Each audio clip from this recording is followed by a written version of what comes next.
Gucci. It's your boy Carey, aka Carey Boy, aka the only Carey, aka Carey on the Legacy. And however many times I changed my name on the gram, my bad, y'all. Welcome to my very first episode. This is my very first episode of CareyOn Live, y'all. Let me get this a whole shout out. People been telling me when you gonna do this shit. I was like, to be honest, I don't even know, but we finally doing it. These conversations are meant to be inspirational, motivational, and raw. No condom. Well, we wear condoms around here. But not only do I want to evolve from this show, but I want my viewers to meet who I associate myself with on the daily and learn their stories as well. So for everybody who don't know, I'm an actor, I'm a creator, I'm a producer, I'm a writer, I'm an editor, I'm a videographer, I'm influencer. But that's the one I hate because it's just like, it's so many influencers nowadays and ain't nobody really giving no influence. Sorry, not sorry. But anyway, let me just get to the main part and the juice of everything. So we have a guest today, and this is the most passionate, talented, realest motherfucker I know. And you know, his music is on iTunes, Spotify, YouTube, whatever you choose to spend your money on these apps. He's on all of them. He's a Grammy nominated singer, songwriter, producer from New Jersey, Brick City. Yeah. Worked with artists such as Eric Bellinger, Jack and Papa, and R&B sensation Maya. Oh my God, she's so fine. She's so fine. Amazing. Singing and dancing is this man's second nature because, you know, he's inspired by Michael Jackson. Y'all give it up for my boy, David J. Yes. What's going on, my brother? What's going on, man? How you doing? I'm blessed and highly favored, man. I'm thankful to be here with you today. Okay, man. I'm running out of breath because, you know, I'm excited. This shit is exciting to me. I've never done anything like this, but I know you're a passionate dude. I'm a passionate dude, and we got a lot of shit. I feel like people need to know where we come from and what we do. So, you know, that's why I brought you on board. Appreciate Go you. ahead. Tell them what you do, man. Well, you know, for those who don't know, my name is David J. Originally from Newark, New Jersey. Grew up in South Orange, Maplewood. Went to Columbia High School. Graduated from there. As for Lauryn Hill, come out of, you know, those type of Lauryn Hill type of vibes. You know what I'm saying? But yeah, man, I've been here in LA for going on 10 years now, man. Damn. And but it's been a blessing, man. It's been a long journey. Started out back in the day singing and in church in a choir. Right. You know, as a young boy coming up, and then when I started playing basketball, I actually left the music alone.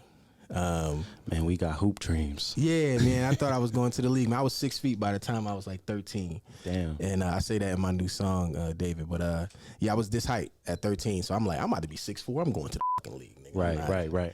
I'm out here. I'm out this motherfucker. You know what I'm saying? But then, you know, God had other plans. So I was actually pretty good and ended up, you know, going to college and playing. But I got hurt. And that year I got hurt, my actual high school sweetheart, her mom died. Damn. And so it really put life in perspective for me. Like, oh, this shit is bigger than basketball. Yeah. And you know, after that, I really started focusing on music again and what my actual purpose and passion was. Right. And yeah, from there, you know, it's storybook. I came here a little bit after that. You know, my trip to LA actually was a little crazy because I left and moved to LA 6 months after my dad died. Wow. So he died the day before my birthday, day before I turned 30, and then yeah. You know, I was like, it's nothing left for me in Jersey. It's time to go to the next level. I had came to LA the year before for the ASCAP convention, which is like a performance rights organization. For those who don't know, if you're making music, that's who collects your publishing and your royalties. Right. So I went to a convention the year before, and I went to a meeting at Interscope Records over here. And I said, oh, LA is where I need to live. Yeah. Like, it's not just because of the music, but just this life. Right. And what year did you come out here? 2013. 2013. Yeah. So I actually graduated high school 2010. Wow. And then I was trying to figure out what the to do. Right. So I was like, damn, around that time, I didn't know what I wanted to do. I just graduated. I was in a relationship. She was on her way to college. And I was like, well, shit, what am I going to do? Right. Because I was doing videos at work. Oh, snap. And people would recognize me at work. Like if I was working at Sprint, then people was like, yo, you that one dude from Instagram. And I'm like, oh snap, that's dope. Yeah, that's cool. You gonna get a new phone though?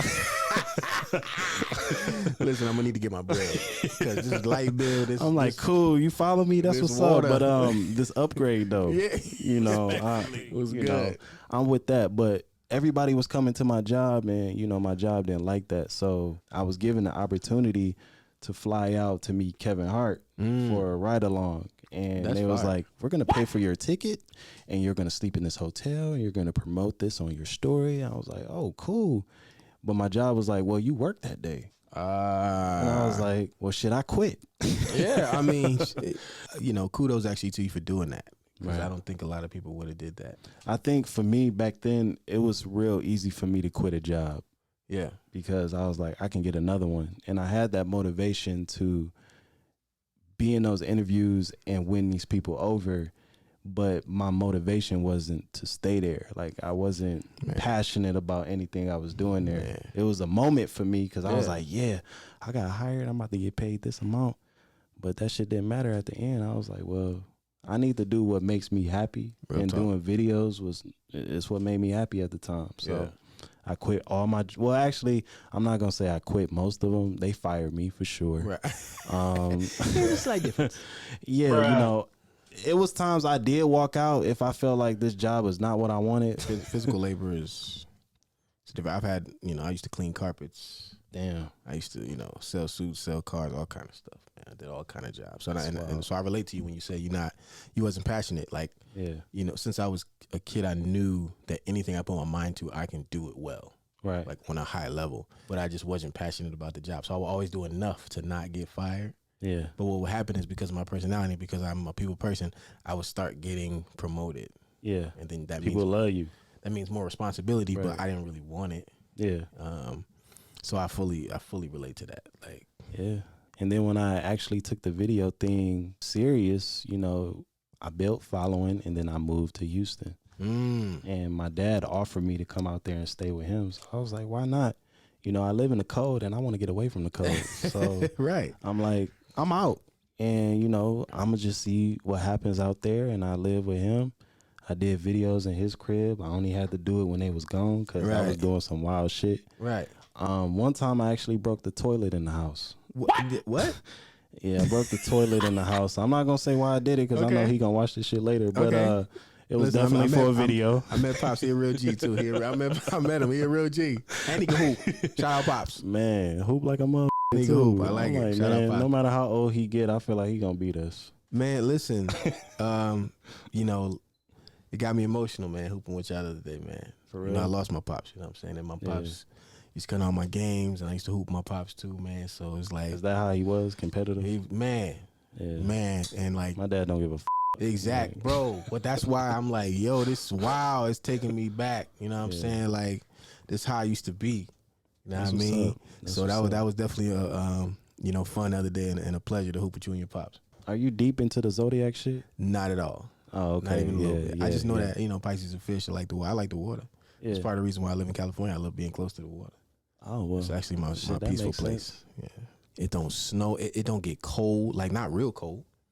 And then it's tropical. Like I get the tropical. And then obviously, you know, the ladies. The ladies out there? The level of the ladies here. Oh, out here. Yeah, for sure. You know, so man, it was like, man, this feels like home. And so that's, you know, the first time I came was 2011. Then 2 years later, I was here. I was living here, man. You know, so, you know, God orchestrated it the way it needed to happen. And I love it. I've been loving it ever since. I'm a Cali ass nigga. Now I'm good. I'm here. I'm good. Well, that's how it was. When I built my following all the way to 100K, I decided I was going to at least visit LA and see what it was like because all my friends were starting to move out there. And all these people that I collab with, I was collabing with a lot of people in Houston, but I collabed with other people in other states. I just never met up with them. We all sent each other videos and I just edit those shits together and it made it seem like we were collabing in person. But I didn't really get to collab face to face with people until I came to LA. Right. And then that gave a whole different experience because you get to meet people that you've been watching for years, but now y'all see each other in person, y'all just collabing. Yeah, and it's a different experience. I would imagine that's different. I feel like that happens in music too. Like, as soon as I had that experience, I was like, this shit, I'm moving. Right. I'm coming. And I only had $500 to $600 in my pocket, and I was like, I'm coming out here anyway. Wow. I packed everything in a bag, got on a Greyhound. Whoa. And came all the way here from my pop's house in Houston. Damn. I mean, listen, man. Like I said, that's hard. Because to be able to have the fortitude inside of you to do that and know, like, that means you got some faith. Yeah. Like you like trust in something higher than yourself. Right. To like, I'm gonna make this shit happen. Yeah. And so that, listen, kudos to you for that, because that's, I'm one that preaches like calculated risk is the thing. Yeah. But to take an all-out risk is everything. Yeah. You know what I mean? So that's crazy, because my situation was not that same way. I bet. You know what I'm saying? I was, I came over here with a nice nugget, and I actually, had a whole different situation going on, because now I'm by myself, but I had a partner before and whole different company. But either way, to come out here far away from where you from with a real passion and dream to really get it, right. You got to be a different individual, and that's what you are. I mean, since we met, I told you that I fuck with you because you got that shit you can't teach, that heart. Right, exactly. You know what I'm saying? So no, I agree. That's real. And that's one of the things that I experienced was learning how to live on your own. That's something my dad always taught me. You know, I lived with him, and it got to a point where he was like, you're making enough money to get your own, so you need to move out. Yep. So that's what I did. I got my own apartment. I had a roommate. And then I was like, I'm about to go visit LA. All the people in LA was like, come out here and do some shit. So I was like, all right. I went out there for a weekend. My homeboys let me stay at their crib. We collabed. We had fun, did what we did. And then I just told myself right then and there, I was like, I got to move here. So I went home. I packed all my shit. I was homeless like a motherfucker, but I had to do what I had to do. I was couch surfing, doing what needed to be done. So, that was my experience on coming out here. But having the following and being where I was, and then just being involved in situations, and, like you said, the relationship shit, that's something that caught up with me when I moved to LA too. Man, you gotta be mature to rock over here. It's a lot going on. Mature? Do you think women are the same? They act like niggas out here? I'm gonna tell you. Okay, so when I first moved here, I had a homie that's from Jersey tell me, he said, look, man, you in LA now, you don't have a lot of fun with these women out here, because it's a lot of different level of bad, all that kind of stuff. Right. But the baddest chick in the club will walk up to you and be ready to go on you and your mans. Right? And that's, in Jersey it's different. Damn. In Jersey, we got to holler at, we got to do, what I'm saying? Jersey, So over here, he was like, look, you don't have a lot of fun, but when you're ready to get married, you're probably going to have to find somebody from back home. Right. And I experienced it, where like chicks that have a boyfriend and they be in the studio like, so we going back to your house after that? I'm like, your boyfriend coming? Nah, we just gonna go back and kick it. Oh. I mean, I ain't really trying to, start no shit, but so you just we ready to go. We can go right now. So yeah, it's different. It is different. It's different, bro. When people actually give you something and you believe it, and then they go behind your back and do some shit, how does that make you feel? Man, it's tough, man. I literally I got a song out right now with my brother RJ, produced with featuring this artist named Brazil, and it's called Solo. That shit is actually dope as f. Appreciate you. Y'all should listen to that. It's like a West Side vibe. But yeah, I kind of talk about it a little bit on there. It's like, it's funny because, niggas will talk crazy but still call you bro. Behind your back too, huh? Niggas will talk crazy but we call you bro. What's wrong with y'all? It's a hard thing to realize, but like I said in the song, God show you that everybody can't go. That's really all it ends up being. Right. Is that, people, don't matter how close they are to you, at some point something might happen where the switch up happens. Yeah. And you have to be at a place where you ready to allow what needs to happen and move accordingly. If we have a problem, why not talk about it? Like, if I don't like you, then you'll know I don't like you because it need to be known. And a lot of people out here don't like to confront people. Yo, I mean, like I said, man, that's that heart shit we talking. Like, where I'm from is real simple. If I don't fuck with you, I don't fuck with you. Yeah. We ain't got to fight. We ain't got to shoot each other, but stay the fuck with it. Nigga be in your house eating tacos on a Taco Tuesday, and as soon as you walk out your door, say, I hate this nigga. Yeah, and that's a different kind of thing. I don't understand it, but it's cool. This is the way I put it. I say this all the time. Be thankful that you don't understand it, because it means you are not like that. Yeah. If you understood it, it would mean that is in you. Right. So the fact that I don't understand it, you understand it, you ain't built that way, and that's a blessing. Right. It's a blessing. Do you have real, genuine friendships in LA? Yeah. I'm thankful for them at this point. You know, I have some people that I've known for almost 8-9 years now since that I've been out here. It's a lot of people that don't know people that long. Yeah. Like, don't have friends more than 10 years. Like, Yeah. I got at least 2, 3, maybe 4 people that I've known for over 10 years for sure. Yeah. And they're my close friends. Like, they know me. That's it. I feel like that's important, man. We in entertainment, we do a lot of things, and it's a lot going on. And if you're not grounded in nothing, you can really get lost. Hey. You know what I'm saying? And having those people around you that actually, the way I say it all the time, is just know me like Dave. Hey, yo, Dave. You're one of those people who actually give a I would say, because a lot of people don't. Like, people don't ask, how is your day, or where your mind at mentally and stuff like that. Yeah. You know, a lot of people I see are associates to each other. Yeah. And they're not really friends. Yeah. But they can involve themselves around other people and with them and just feel like it's a cool thing instead of a friendship. Being able to find genuine give a for real people is a blessing. Like, if you was in a hospital, I'd be like, damn, what's going on? Yeah, I mean, listen, you know, we can get caught up, man. We get caught up in all these things, but at the end of the day, all you really got is the people that actually really rock with you for real. That's all you got. We ain't got nothing. All this money is gonna come, it's gonna go, whatever else. But you got people that really rock with you just because you. Right. That's the shit that's worth more than the billion. I'm gonna still get the billion though. Right. Has there ever been a curse that turned into a blessing? Man, on multiple fronts. You know, just even in this last 2 years, you know, I was here with my cousin who was my business partner at the time, and you know, we stopped working with each other a couple years ago.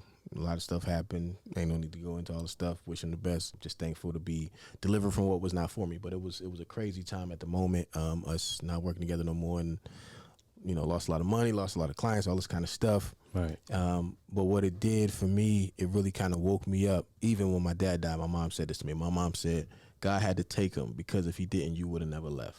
Because for the majority of my life, I lived for everybody. I want to make everybody else's life better, but I wasn't doing that for me. Right. And this situation that happened with my cuz kind of really put me in a situation to look at, like, damn, Dave, like, what are you doing for David, though? Yeah, something got to happen that's so up for you to realize and see the truth. Yeah, and you know, and it's put me in that space. And so for the last couple of years, I've really been going hard for myself, and God has, you know, been blessing me. He got my back like he always has. So I'm thankful for that. But yeah, that was definitely, at the time, I was like, damn, what the fuck? Giving all that love, all that support, all that everything I pour into so many people, into me. Right. And so I feel like for the first time almost in my life, I'm living for David, and that's a wild thing to say. Yeah. Because I'm a grown ass man, but it's cool. I'm thankful for it. So you love your peace. Man, that's right now, that's priority number one. And that's the one thing that you experienced going through something so traumatic. I had to find it again. Right. Right. It's, you know, and that's the cool thing about life. You know, there's times things shift, because your peace in one season may not be your peace in another season. Oh, yeah, that's true. And so, but yeah, I found it again, and man, that's so above everything else. I say that in that song Solo too. Go check out. Peace. Shout out to RJ. Shout out to RJ. Yeah, go Shout check out that song. It's go right check here. that song Yeah, Solo go check out. that Yeah, out. yeah. Go check that song shit Solo out. out. But yeah, I say that like that's the last song, the last words of my verses. Only thing that matters is my peace. So I'm solo. That's what's up. I started off the verse a little swaggy, but then after that I got into the real shit, and you know, that's all it is. It's right now. That's the season I'm in. I'm living for David. I'm by myself, so I ain't really got time for all other stuff. People don't realize what peace is, and then when they experience it, they become this powerful person. You need it. I mean, you need it. You're that for you understanding what's really going on inside of you. Solitude is what's necessary. Yeah. You know what I mean? Like, I was about to get you some bars. I'm writing this new, I got this new song writing. But it's like, it's talking about that, right? It's like, what if you knew you were one of the greatest people alive, but it was always hidden, right? Because you were helping everybody else, so it was always hidden inside. Yeah. So God took all these people away. Neo was behind the scenes, and then he put himself out there. And come on, now Neo is Neo. Come on, listen. I mean, we have to find. You just got to find yourself. That's all it is. Whatever it takes to find yourself, that's what you got to do. When I had to go through something so traumatic too, like getting all my social media taken away from me, bruh. When people take something that is basically your livelihood, and that's what you live off of. That's what you feed every day, man. And somebody take that from you, and I see why some people go to jail, like, bro, for real. I'm not. It's like, I was ready, nigga. I was ready. That's another thing about having a real friendship out here. It's got to be niggas that I go with to any club or anywhere, and I know these niggas got my back. If y'all getting beat up and shit and running away, I don't want y'all around me, man. I be around people who want to fight for me, and I fight for them. Like, that's the kind of people I'm around. Yo, listen, I'm gonna say it right. Like, shout out. I say it in my song, David, man. Shout out my brother 4T, man, because I was ready. I was ready to go. Like, I planned some wild shit, and I was ready. I was it. Yeah, I'm gonna go to it. And that nigga snatched me up. He from Newark. That's my brother. He out here now, but he snatched me up like, look at you, bruh. The devil got this. Ain't even you, bruh. But I was ready. So what you saying right now, like, it make you go to that plate, bruh. I ain't the killer, like Tupac. I ain't the killer, bruh. But somebody pushed you, and then they keep trying to push you, and then they don't realize, like, man, you fucking yourself up, man. This is why I don't, I be chilling all the time. Because some people can go to a place and come back. I don't think I have that come back. If I go over that edge, I know who I am. And so that's why I be chilling. If I know you can fight and you're in a fight, I'm not gonna stop you, because if you really want to fight, can't nobody stop you. Yeah. It's listen, man. Let's just get money and get money and build businesses. That's what we need to do, because all that other stuff, we don't even need that frequency in our life. But it's real, and you have to, and it's part of life, and it helps you find yourself, like we're talking about right now. So you need it. It's not whatever you got to go through to get to the highest being of you. That's what we got to go through. Well, one of my curses, it was me being homeless, because me not having nowhere to live and trying to depend on people who really wasn't going to take care of you in the first place. Like, people cool with you, people associate themselves with you, but a lot of people don't really have your back when shit get real. Yeah. And that's what I had to realize when I was homeless. I didn't have anywhere to go, and I was sleeping in random places. But I was one of those people who was just like, I'm not going home. Like, nobody gonna know what's happening. Yeah. Because I'm gonna fight through this shit, and I'm gonna get to where I need to be. Imagine being in an apartment that's not yours, and it's one of those apartments that people can go to the apartment and just look. Like, I think The Office set it up for people to go up there and look. Like the viewing ones. Yeah, they had the viewings. Yeah. So my homie, he had his kids living in his place. So when I asked to, sleep on his couch, he was like, you can keep your stuff here, but there's actually an apartment open, and if you want to go sleep in there, you can. Wow. I don't tell nobody. I'm like, all right, cool. So I did that, because everything in that apartment worked, and I just had to be out by a certain time. Man, that's man. See, this guy got your back, even in the midst of all of it. I had to do that for at least a month. Wow. Before I found somewhere to really stay that stable. But I was taking a shower in there. I was charging my phone in there. I wasn't doing too much because I didn't want people to catch me. But just that experience alone was crazy. That's real. And what's even more crazier is it was in the building, the Ava. The Ava. Yeah. It was in that building. And then I ended up getting an apartment under the Ava. Wow. That's, man, you see how it works? So it was a night where I slept on that floor, and I was like, damn, man, I'm in the most up situation right now, but we gonna fight through it. Yes, sir. And then I got my place and slept on the floor before I had furniture or anything. Sir. And it felt the same, but it was just mine. No, but that's, life has unlimited synchronicities like that. You know what I'm saying? When I visited LA, before I moved here, I used to make the street Cahuenga Boulevard, right? So we know that. So I used to make fun of that street. I used to be like, Damn. when I visited LA, I'm like, what is this cowabunga ass? So I was going to the ASCAP convention, which was at now it's called the Lowe's Hollywood, right? The one on right there, Hollywood Boulevard, Hollywood Highland. Yeah. And it was it was called a different name, but I used to make fun, like, what is this cowabunga ass name street? This motherfucking cowabunga. And when I first moved to LA, that's the street I lived on, Cahuenga Boulevard. Damn. Right up the street from the Lowe's Hotel, like right up the. So I'm like, damn, that's how that's how the universe works. Yeah, dude. You know what I mean? And then It's crazy though. That's crazy that you went through that and you made it through that. You just a real ass G for going through all of that, man. I mean, you know, thankfully I've never been in a position of being homeless, but I've been in a position where I had to hustle and do what I had to do to get it. You know what I'm saying? Yeah. After losing all that money and stuff, I was, you know, out here doing all kind of side gigs and security midnight, you know, like. We had to do what we had to do. Yeah. When I realized I ain't worked a job in over 8 years, I was like, man, I'm doing something. Yeah, bro. Even when I was broke, I was like, I'm not getting no job. Yeah, man. That's where we at with it. We hustlers, man, and that's, you know, you got to be a certain type of person. You know, built a certain kind of way to deal with it. You know, I'm a big proponent of this statement. Like, everybody ain't built for entrepreneur. Don't just because everybody is not an influencer. Everybody man. ain't built. Y'all not funny, man. To be owning I'm sorry. Like, that's a whole nother conversation, right? 'Cause that's a whole nother thing. Social media is not the same no more. It's not no real talent on social media. It's just a bunch of consistent people. Yeah, I mean, you definitely told me that. You know, being consistent is a thing. Like, it's your own show, essentially, your own network, and you got to hustle outbeats talent every time, and that's why all these people get opportunities, because they consistent. But that's, I mean, it's like that in music. Yeah. I mean, you know, unfortunately, some of the most gifted people actually never do shit because they are so gifted that they feel like their gift is going to do it for them. Right. And then somebody who's outworking them makes it more popping. Right. And you know, it's unfortunate. That's like a life thing. So it's not just in your realm. That's in music too. When you come to my studio, the spaceship. Shout out to the spaceship.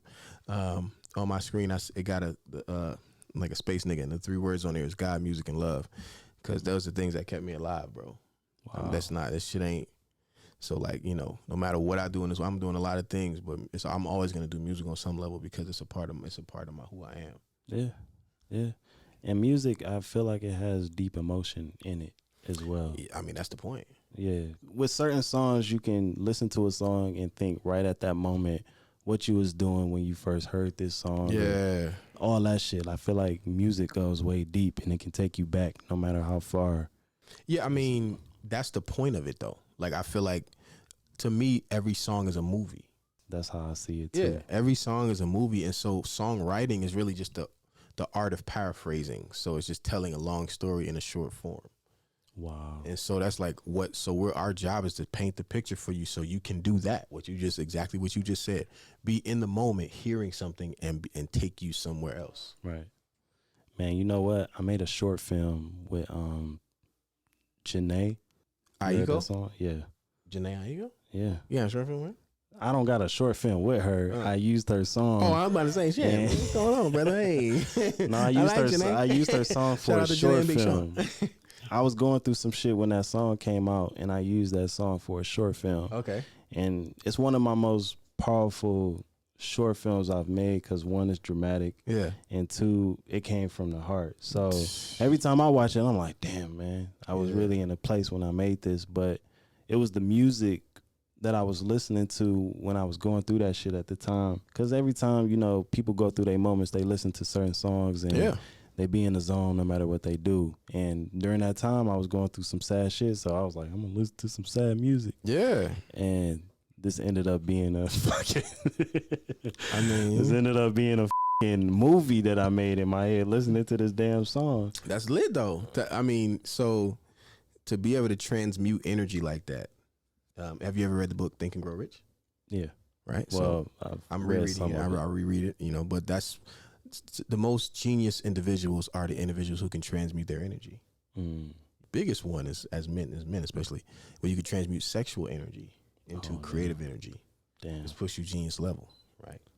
So to a whole nother level. Yeah, so the fact that you transmuted that right there was lit. All right, so I got a couple questions for you, and you know you can answer them truthfully and from the heart. You feel me? All right, so the first one: what inspired you to get into music, and what artists are you mostly in? Michael Jackson. No. Michael Jackson. Oh yeah. Yeah, So why no. you say Michael Jackson? So when I was 6 years old, my mom took me to a Michael Jackson concert, Mm. and I was close to the front row. And at that point in my life, I knew who I was in the universe. I was looking, and I was so captivated. She was calling my name, and I just didn't respond. I just wasn't hearing her. But yeah, Michael Jackson. That's it. That's Oh, it. shit. So that's what you know. When I just from that point on, it didn't matter where I was, it didn't matter what I was doing. I was dancing, singing, doing. I could still do all the moves. By the way, I wanted to get Jerry curl. My mom would let me get it, so I was mad, but it's cool. I still was fly. Well, I mean, when people idolize somebody, they really like are damn near close to who they are. Man, I mean, you know, it made me relate, man. I always felt weird. I always felt different. I just didn't feel like I was like everybody else. So when I saw Mike and he was like singing and dancing and artistic, and it was like, you know, if you saw Moonwalker, which was like, then some spaceship shit started happening, I was like, oh shit, this is who I am. Like, I'm him. Right. I felt like I found my place in the world. Yeah, that's exactly how I felt when I watched Will Smith. Oh yeah. You know, we was just watching a bunch of TV, and Fresh Prince and Martin and the Jamie Foxx show and all these shows used to come on, but Fresh Prince in general was always the TV show I learned front and back. Yeah. And his mannerisms and how he acted and how goofy he was. That's how I am in real life. So people always be like, you remind me of Will Smith. And I don't try to be Will Smith. Like, I do idolize him, and he's a great individual, but Yeah. I've never tried to be him. Right. Like, I adore what he do, and I am a supporter to the day I die on what the fuck he's put into this earth. But I never tried to be him. I've always tried to be myself, but I love his ideas. Yeah. I love his talent, and I could love that with Kobe Bryant, Michael Jordan, all these people I idolize too. Like, I learned something from each person, and then they bring something to my talent. That's essentially what all greats do. Yeah. Like anybody who's ever been great at anything, what you do is you have to see it first. Right. And then when you see it, then you know what to emulate, but then you make it your own. Right? Like everybody, you know, Jordan saw Dr. J. Right? You know, even Michael Jackson. Michael Jackson saw James Brown, Jackie Wilson, the spin from Jackie Wilson, the footwork from James Brown. Like, shit, Usher and Michael Jackson. And well, you Chris know, Brown like, and Usher. Yeah, it doesn't matter who we're talking about, right? You had to see it first. Right. To embody it, just like we talked about. I saw Michael at 6 and I was like, oh shit. This is me. I saw it, but I had to see it. Right. Because if you don't see it, you don't even know it's possible in your realm of existence. That's true. Well, second question. Wow. What made you never give up from everything that you went through? Man, I can't say that that's been an easy decision, but it's really just been trusting God and believing in what He told me. Is that like I'm really one of the, you know, greatest creatives, but also I have a light to offer to the world. Right. I'm here for a reason, so I can't stop. I have to keep going. I have to be the fullness of who He made me to be. That's true. So that's why, real. you know, because I know all that stuff feels like anxiety. That's why I go out of my way to make sure if you come around me, you're going to feel love. You're going to feel light. Because the world is already enough craziness shit going on. It's already enough negative. Real support. So when you over here, it's going to be love. You know what I mean? All love all day. I say that all the time. All love all day. EA Sports, baby. We in the game. All right, so what are your goals and dreams for your career? Man, so the ultimate thing that I'll do is be in a sense what Warner Brothers is or what Tyler Perry Studios is. I will be my company will be the forefront for all creative spaces. Go ahead, tell them the name. Yeah, so my company's name is Dreamwalker Entertainment. Yeah. So Michael was the Moonwalker, I'm the Dreamwalker. Damn.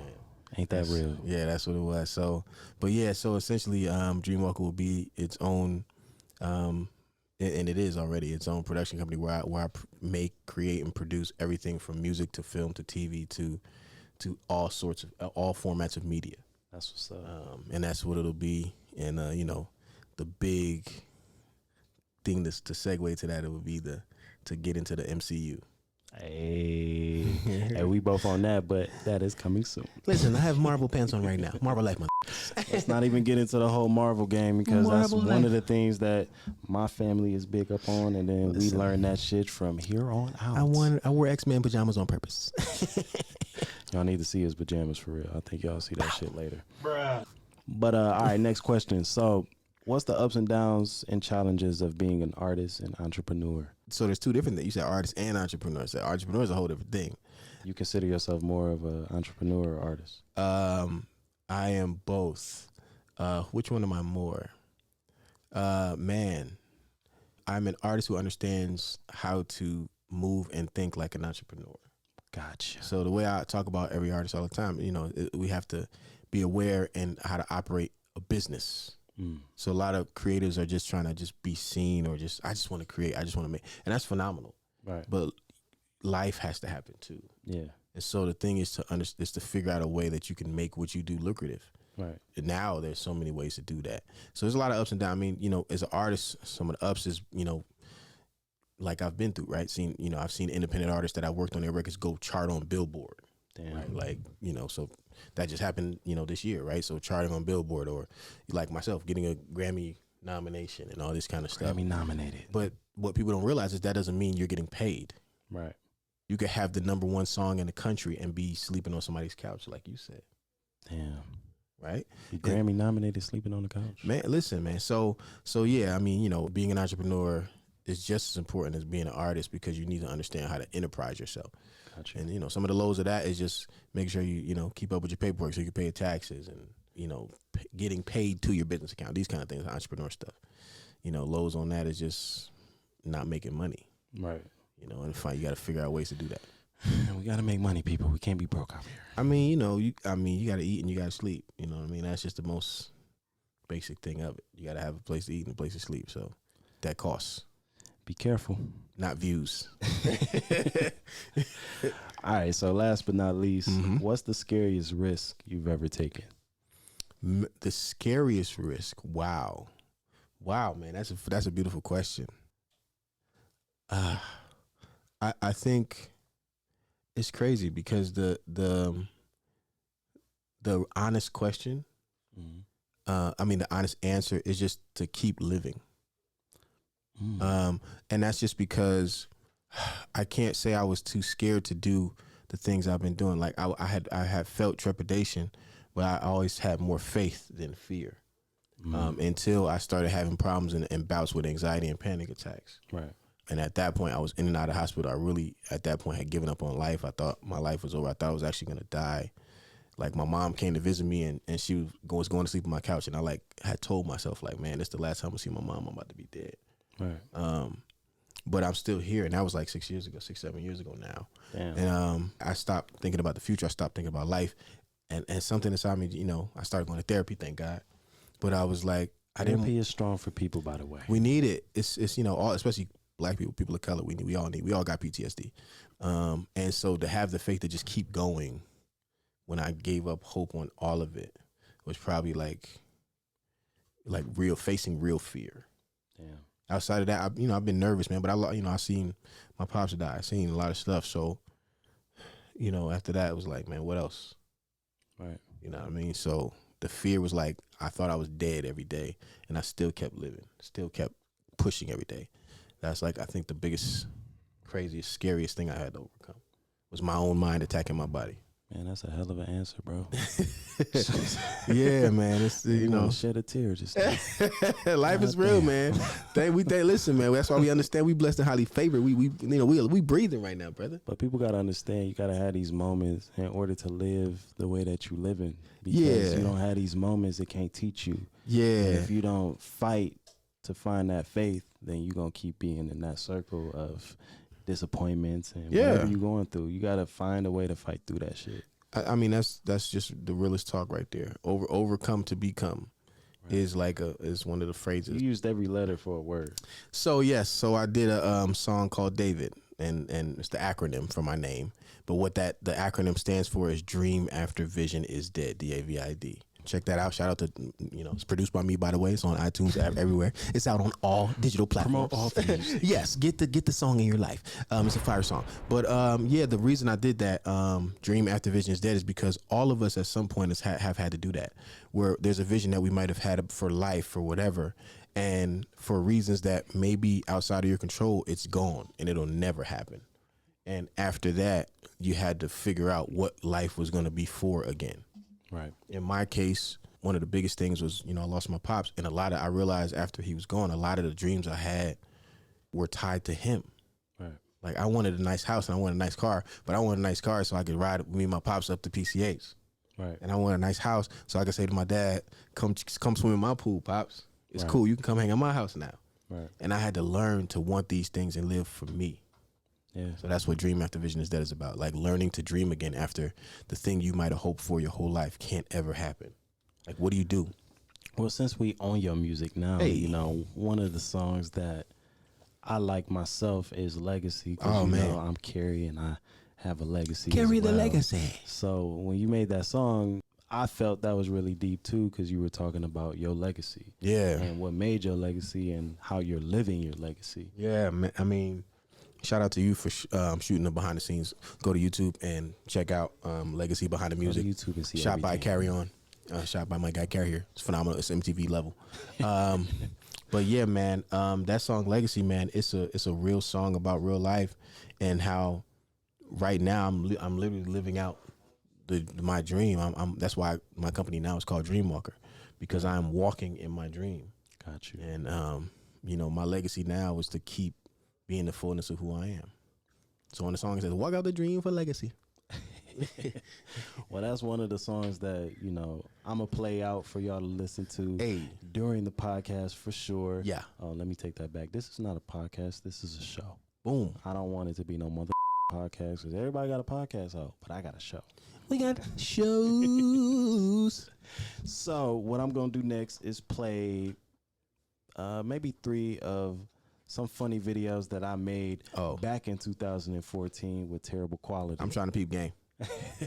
So these are videos that are still kind of funny to me still, but I cringe a little bit when I watch it, because it's when I first started acting for real and when I first started like putting videos together. Yeah. Before I got the quality that y'all see now. I mean, y'all a little spoiled compared to what I was putting out then. So, what do you dream about? I don't dream anymore. What do you dream about? I dream about you. If I had a phone like you, I wouldn't miss a thing. I don't even know you anymore. I want to feel alive. I want to feel wanted. What? Yes. Tyler Perry's iPhone Temptation? So around this time I had, nothing to film with, and I was just like, Tyler Perry makes the most dramatic films. What if they made a dramatic film about a nigga loving his phone? And that's what I made, and made that idea. I just watched the trailer and I was like, I'm about to make this dramatic. Oh shit, bro, that's hilarious, bro. Now you sitting down having talks with Siri. not you having serious conversations about emotional therapy with Siri. Play the second one. I found me somebody better, somebody who appreciates me. I thought you loved me. You was my baby. My cinnamon apple. My rose. You ain't shit. I'm tired of you. I'm done with this. I found somebody better, somebody who appreciates me. I don't give a fuck. What? So that was the reality of shit. Right. They want us to be that dramatic. Mm-hmm. I thought you loved me. You was my baby. Not the way you threw the phone like it was a no look pass from LeBron. All right, so last one, go to me at the bottom. I think I got somebody pregnant. You did what? April Fools! April Fools! Boy, don't play with me like that. Come on, Pops. You know I always pull out. Pull out? Nigga, I was pulling out with your mama. That's how you got here. Your life is a joke, nigga. You was a mistake. Shit. Damn. Oh man, the videos I used to do was explicit like a mother, and I couldn't show nobody back then. But my grandma and them kind of cleared me out on that. So, But the creativity is evident. Like, that's a whole real scene, and you touching on real life shit. That's not fake shit. That's real life shit. right. Especially in the hood. Niggas got baby mamas for a reason. Once you realize how good that not pulling out feel, niggas be Yeah, pretty much. you know, Like, what's next for you? man. So right, the first initial thing. So I just started getting into the kids' music lane. Right, so I just put out a song called ABCs with Poppy, produced by myself. Are we gonna play that at the end? Yeah, shout out that. I got some things going on. I'm gonna do a counting one. I did an ABC one already. Then I have a single of my own coming out called Human. That's like an album I'm working on. And then from that is now getting more into television and film. I scored my first full film this year. That was a documentary. Ooh, congratulations to that. Thank you, my brother. This is my first full film I did, documentary. Gotcha. So yeah, that's the next step, is really to do bigger levels of composing and writing, and get into screenwriting, directing, and composing on a higher level. So that's the next phase that I'm really excited about going That's to. what's up. Yeah, outside of music. And for the people that don't know, we are collabing on lots of projects. in There's the things future. happening. And you know, we have a Poppy brand, Yes. and the Poppy brand has been making its way yes. through everything, through Yes. clothes, through glasses, through music. Mm-hmm. It's just gonna be a whole brand. Yeah. But just stay on the lookout, because you know Papi Cholo. What's the shades going on? Papi is activated. Oh shit! This nigga just popped up with the shade. Yes, Papi Cholo is here now, fool. It's no problem. Oh, so we doing the rest of the interview with you? I mean, you know, it's no problem. When you want to go back to David J, it's no problem. You know, Papi Cholo just showed up for the vibes. You just like, you know, you said the name. Man, you ever seen that movie, Me, Myself, and Irene? Yeah, that's how it goes now with me and Papi. I feel like this is that moment. This is the moment, fool. Okay. It's like that. No like this, but like that. So tell people where they can follow you at, man. Man, everywhere on Instagram, TikTok, Twitter, all that. It's David J. ITSDAVIDJE, and that's all one word. And you can find me on all those platforms there. On YouTube, the same thing. It's David J. I'm I'm on gonna there. throw it out there so that way they'll follow you and Bow. can see the actual words pop up on the screen, Bling, because that's how wow. we do it. You feel me? We sprinkle it a little bit. This is called technology. Well, all right, man. Well, y'all know me. It's Carey the Legacy. Yeah. You know, I'm here. I throw my social media out. Make sure y'all follow the show's page. Yes. CareyOn Live. Because, Bow. you know, we wouldn't be here without this. So Yes. Shout out here to we Carey go. On. I appreciate you. And it was an honor, man, for you to be on the very first episode, that is, because I ain't trust it being with me. I tried it 3 times by myself, and it did not work. I even tried it with Jimmy. It just wasn't a good conversation. So my guy. I was like, I'm gonna get my mans. We're gonna get on here. We're gonna have a conversation, and we're gonna talk about life, and that's what we did. So Yeah, man. I hope y'all enjoy. Look out for the next episode. My Wow. boy Rude Gentleman gonna be on that bit, Ooh. and we're gonna do a lot of shit. You feel me? Yeah. All right, holla.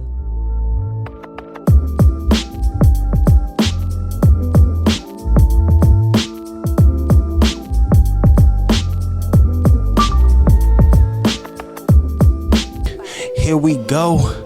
I'm on the track, and I'm about to go in this bit. And I'm about to go in this bit. Yeah.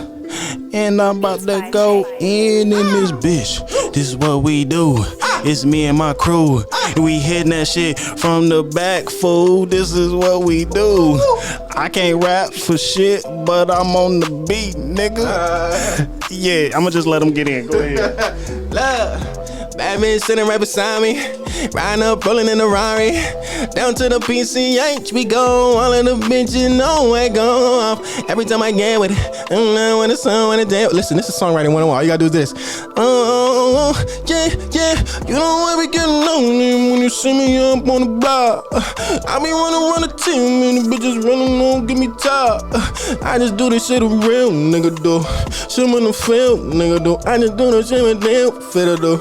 You see me go, never know I ain't getting by the sheet, yeah. But I wanna be, yeah. You talking about the sheet, yeah. She wanna eat, yeah. I'm on the beat, yeah. Take to the streets, yeah.